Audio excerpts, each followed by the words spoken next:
నమస్కారం అండి. ఈరోజు అమ్మ ఆసరణ వృద్ధాశ్రమంలో అనకం చెందిన నాన్న చిరంజీవి లిఖిత గారు, శ్రీ సురేష్ నారాయణ గారు, శ్రీమతి అనురాధ గారు, చిరంజీవి నిశాంత్ గారు, వారి కుటుంబ సభ్యులు అన్నదాతగా విరుస్తున్న ధన్యవాదాలండి. మీరు మీ కుటుంబ సభ్యులు నిండు నూరేళ్లు ఆయురారోగ్యాలతో అష్టైశ్వర్యాలతో అధ్యయనం కోరుకుంటూ అన్నదాత సుఖీభవ.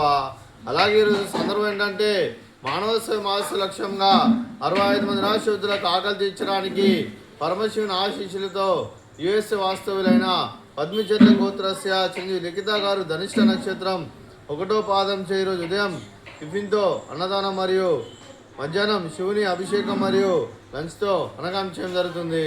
అలాగే చిరంజీవి లిఖిత గారికి ఆ పరమశివుని ఆశీస్సులు ఎల్లప్పుడూ ఉండాలని కోరుకుంటూ వారు ఏ సంకల్పం అనుకున్నారో అది నెరవేరాలని కోరుకుంటూ వారికి అంతా మంచి మనస్ఫూర్తిగా కోరుకుంటూ వారి కుటుంబ సభ్యులందరికీ ఆ ముక్కోటి దేవతల ఆశీస్సులు ఇక్కడ ఉన్న 65 మంది ఆశీస్సులు ఎల్లప్పుడూ ఉన్నారని కోరుకుంటూ ధనాలు తెలుపుకుంటూ, అలాగే చిరంజీవి లిఖిత గారు ధనిష్ట నక్షత్రం, శ్రీ సురేష్ నారాయణ గారు రేవతి నక్షత్రం, శ్రీమతి అనురాధ గారు స్వాతి నక్షత్రం, చిరంజీవి నిశాంత్ గారు శతభిష నక్షత్రం.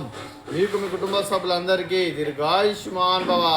మీరు మీ కుటుంబ సభ్యులు నిండు నూరేళ్లు ఆయురారోగ్యాలతో అష్టైశ్వర్యాలతో వద్దని కోరుకుంటూ, అలాగే సంవత్సరం తలపెట్టిన అన్ని పనులు విజయం లభించి ఆధ్యాత్మికంగా వ్యక్తిగతంగా ఉన్నత శిఖరాలు అధిరించే శక్తి ఆ భగవంతుడు మీకు ప్రసాదించాలని కోరుకుంటూ, అలాగే మీకు ఎన్నటి తరగని ఆయుర ఆరోగ్యాలు అష్టైశ్వర్యాలు సుఖశాంతులను ప్రసాదించాలని దేవుని వేడుతూ దీర్ఘాయుష్మాన్ భవ. అలాగే శ్రీమతి అనురాధ గారికి దీర్ఘ సుమంగళి భవ.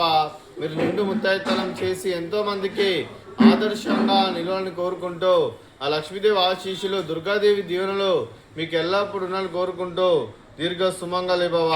అలాగే ఆశ్రమానికి పెద్ద దిక్కరిస్తున్న తండ్రి లాంటి పెంటయ్య సార్కు మరియు కుశలమ్మ గారికి పాదాభివందనం చేస్తే ఇక్కడ 365 రోజులు నిత్య అన్నదానం జరాలని కాన్సెప్ట్తో ముందుకు వచ్చి తను చేసి తను 100 మంది 1000 మందిని చూపిస్తున్న పెంటయ్య సార్కు మరియు కుశలమ్మ గారి వారి కుటుంబ సభ్యులు అందరూ ఎల్లప్పుడూ నిండు నూరేళ్లు ఆయురారోగ్యాలతో అష్టైశ్వర్యాలతో వద్దని కోరుకుంటూ వారికి వారి కుటుంబ సభ్యులందరికీ ధన్యవాదాలండి. అలాగే చిరంజీవి లిఖిత గారు, శ్రీ సురేష్ నారాయణ గారు, శ్రీమతి అనురాధ గారు, చిరంజీవి నిశాంత్ గారు, మీరు మీ కుటుంబ సభ్యులు ఈరోజు ఉదయం టిఫిన్తో అన్నదానం చేస్తున్నారు. మేము అన్నదానం స్వీకరిస్తున్న దాత సుఖీభవ. అలాగే ఈరోజు మనం చేస్తున్న వంటకాలు ఫ్రూట్స్ బనానా, అలాగే స్వీట్ బాదుషా, అలాగే ఉదయం టిఫిన్ ఉప్మా, అలాగే మామిడికాయ చట్నీ. అన్నదాత సుఖీభవ, అన్నదాత అన్నదాత సుఖీభవ, సుఖీభవ, సుఖీభవ, సుఖీభవ.